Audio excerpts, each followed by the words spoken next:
Stanley decided to go to the meeting room to check on his co-workers. He never functioned well by himself. The bucket made Stanley want to be a better man and a better co-worker. In time, perhaps, he would become both of those. Stanley clutched the bucket tightly to his chest and entered the door on his left.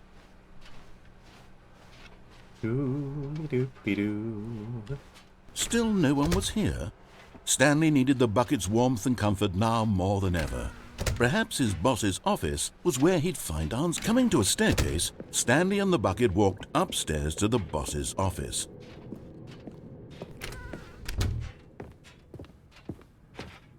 Stepping into his manager's office, Stanley was once again stunned to discover not an indication of any human life. Crushed, but Stanley guessed the correct code by sheer luck. Was it that the bucket knew all along? Was the bucket guiding him? Yes, this is certainly the most logical explanation.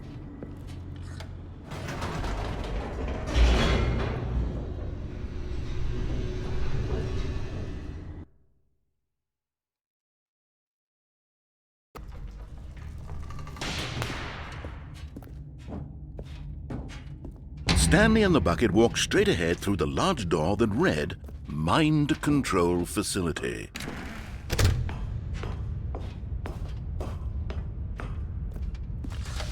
The lights rose on an enormous room packed with television screens.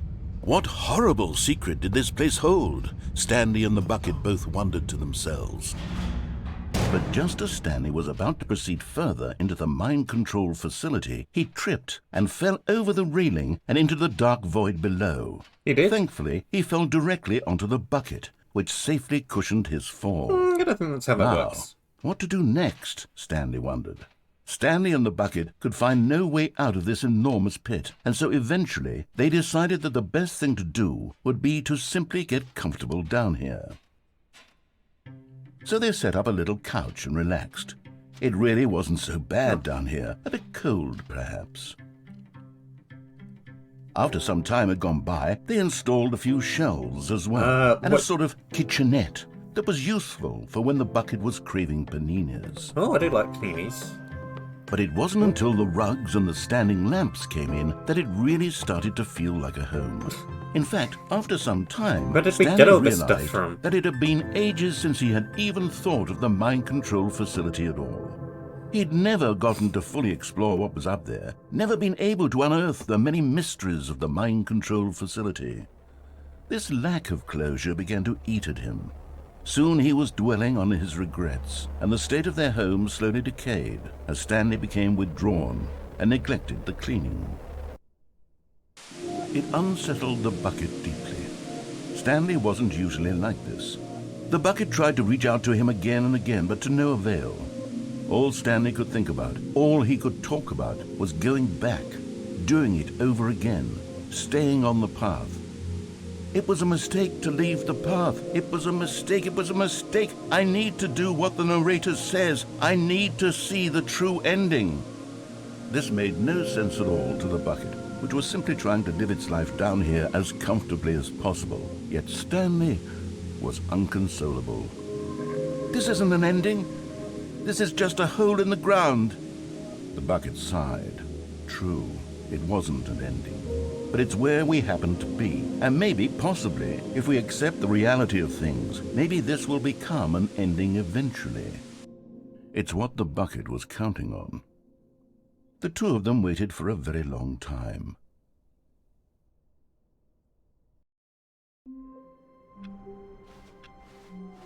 How long was I sitting there? Stanley wondered to himself. Minutes? Days? Centuries? Not everyone is so lucky to have a bucket, but Stanley is a very lucky fellow. Very lucky indeed.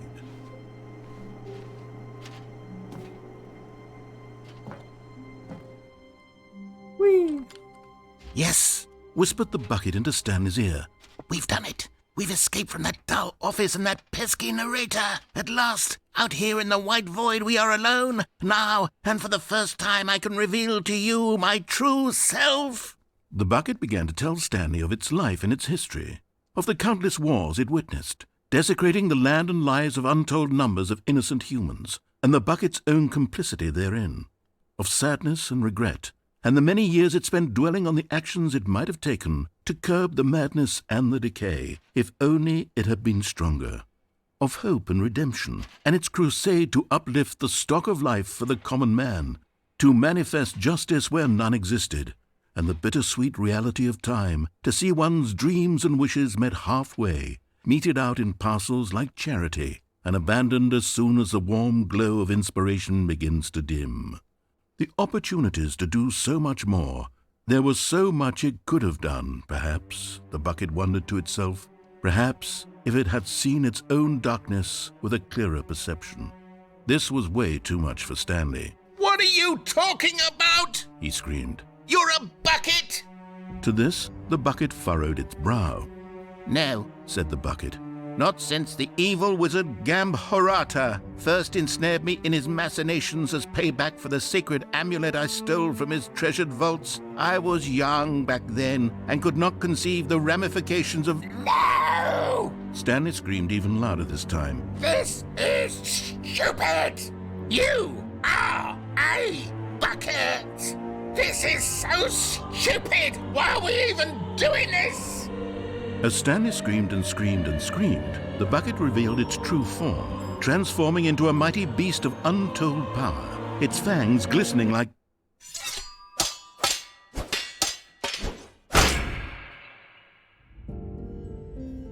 My God, Stanley, you did it. You saved us from the bucket. Thank God you already had all 12 emblems of sages and knew the incantations to summon their true power. Otherwise, we would have easily been overwhelmed by the bucket's power. I'm speechless. You've demonstrated such bravery here today. Come, let's restart the game, and we'll agree to never again go trifling with this bucket, nor the dark magic cast away inside of it. Well then. Just a step through this door, Stanley thought to himself. That's all I need. If I can make it through this door... It takes a lot of humility to carry a bucket so magnificent. Stanley checked his ego and then proceeded on. Stanley clutched the bucket tightly to his chest and entered the door on his left.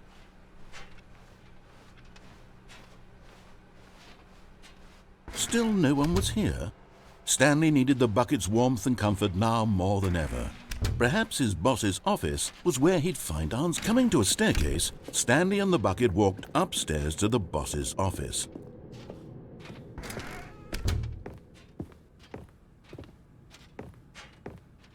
Stepping into his manager's office, Fail. Stanley was once again stunned to discover not an indication of any human life. Crushed by the weight of this revelation, but Stanley guessed the correct code by sheer luck. Was it that the bucket knew all along? Was the bucket guiding him? Yes, this is certainly the most logical explanation.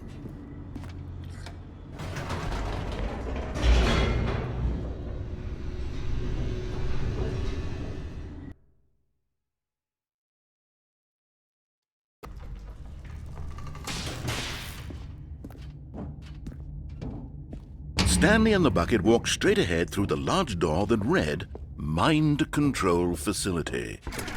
So they did. The lights rose on an enormous room packed with television screens. What horrible secret did this place hold? Stanley and the bucket both wondered to themselves.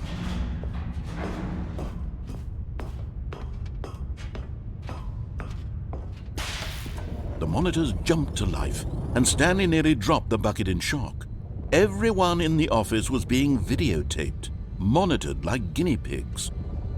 The bucket had never seen anything like this, and it very nearly burst into tears as Stanley cradled it gently, reassuring it that everything would be fine. Was the bucket under the mind control facility's influence as well? Had the bucket been told to do things it didn't wish to do? What kinds of things does a bucket want to do or not want to do in the first place? These questions raced furiously in Stanley's feeble mind. No! He screamed into the bucket. He couldn't accept it. His own life in someone else's control. Never! He squeezed the bucket tighter. His one friend in the entire world. At this point, he could trust no one except for the bucket. But here was the proof. The heart of the operation. Controls labeled with emotions, happy or sad or content. Walking, eating, working, all of it monitored and commanded from this very place. And as the cold reality of his past began to sink in, Stanley decided that this machine... No, he didn't. But at the last second, the bucket jumped in and pressed the button to turn on the controls. Stanley gasped in horror. Had this been the bucket's plan all along? To take over the machine and claim the power for itself? How could the bucket have betrayed him like this? Stanley was prepared to throw the bucket away in disgust when suddenly an image appeared upon the enormous screen. Birds. Silly, silly birds. The control buttons became active again.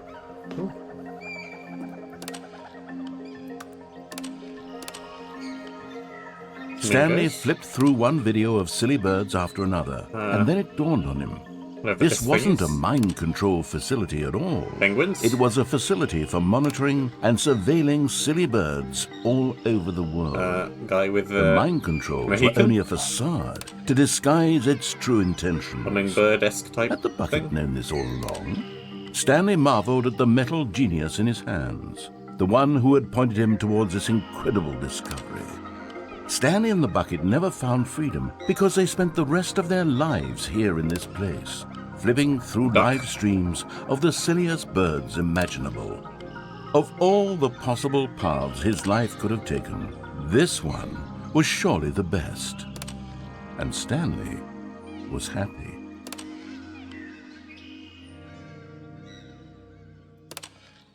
Owls! Oh, they've gone.